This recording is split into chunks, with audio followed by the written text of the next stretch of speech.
divisão com os números naturais.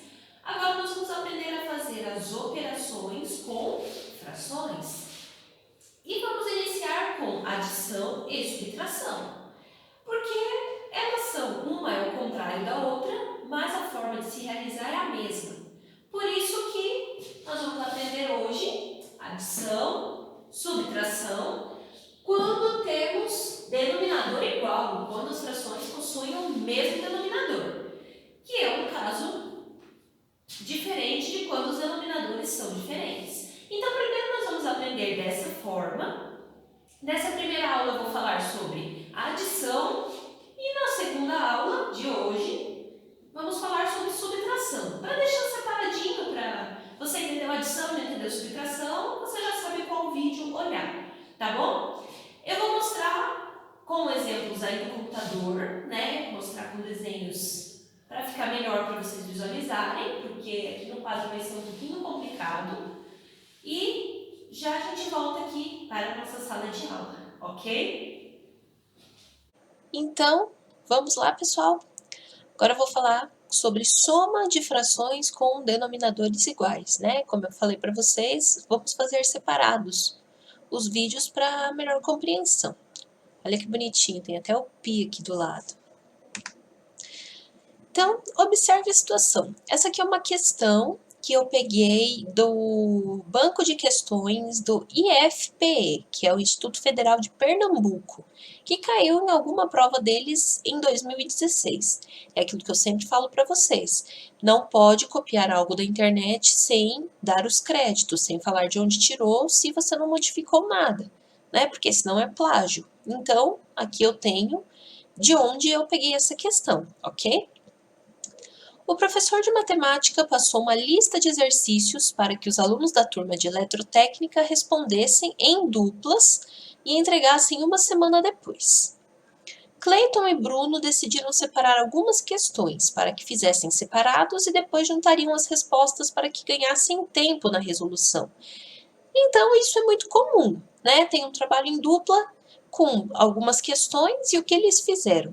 Ao invés de ir um na casa do outro ou tentarem marcar um horário juntos para resolver, eles dividiram as questões para fazer separado, né? Cada um ia fazer o que conseguisse, para depois eles juntarem e descobrir quantas que já tinham feito e quantas que faltavam.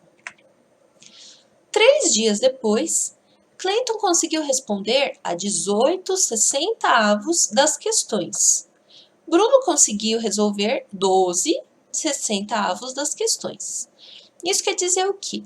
Provavelmente essa lista de exercícios tinha 60 questões. Então, Cleiton conseguiu responder 18 e Bruno respondeu 12. Se eles não fizeram questões em comum, isso quer dizer, eles não fizeram a mesma, cada um fez uma questão diferente, a fração da lista de exercícios respondida pela dupla Cleiton e Bruno é... Então, vamos lá. Portanto, de 60 questões, Cleiton respondeu 18 e Bruno 12. O questionário totalizava 60 questões. Vamos somar as frações que representam as questões respondidas. Então, olha lá, vamos calcular 18/60 mais 12/60. Isso quer dizer o quê?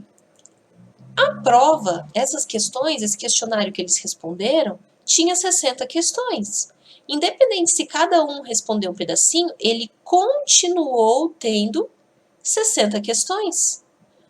Então, o que a gente vai somar aqui? Apenas a quantidade que eles responderam. Por quê? O total de questões não vai mudar. Eu não posso falar que eram de 120 questões, não, porque o questionário só tinha 60. Então, os 60 a gente vai manter no denominador, porque o número total de questões não mudou. Por que a gente vai mudar o denominador, então? A gente mantém os 60 e vai somar apenas as questões que eles responderam dentro do questionário. Então, 18 mais 12 é igual a 30. Portanto, a fração do questionário que eles já responderam é 30/60. Entenderam? Mas isso quer dizer o quê? Metade. Isso é uma fração equivalente à fração meio. Portanto, eles responderam metade do questionário. Recapitulando. o denominador não muda. Por quê? Eles não falaram que dividiram a fração, que dobrou, que diminuiu. Eram 60 questões. Então, independente se fizeram separados, juntos, como foi que fizeram, era 60 questões. O total. Portanto, o 60 do denominador não vai mudar. Você não vai somar 60 mais 60 igual a 120. Você não vai fazer isso, porque não eram 120 questões, eram 60. Portanto, por isso que a gente só somou os numeradores, que é a quantidade de questões ali dentro que eles responderam. Vamos para a segunda situação. O aniversário de Lili foi comemorado com doces, salgados e refrigerantes. É impossível a gente não falar de comida, né? Pedro, Paulo e João, seus convidados, adoram refrigerante. Durante a festa, Pedro tomou 2 copos de refrigerante, Paulo 3 copos e João 4 copos.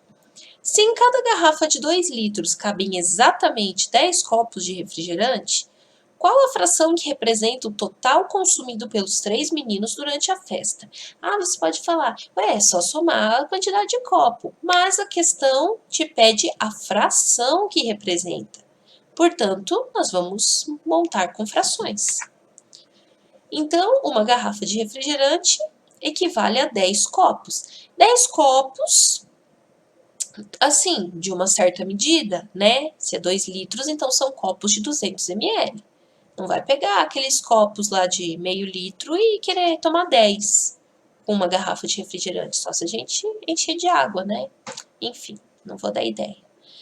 O refrigerante aqui é uma marca pouco conhecida, né? Ninguém conhece esse refrigerante.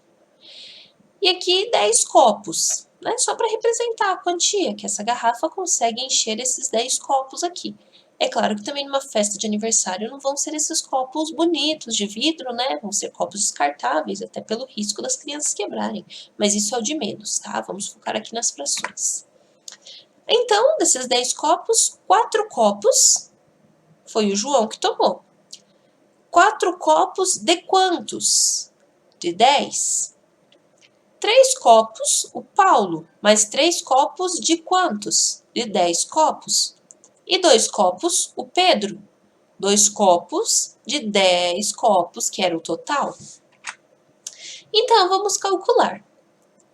Isso quer dizer, daqueles 10 copos, cada um tomou uma fração deles. 4, 3 e 2.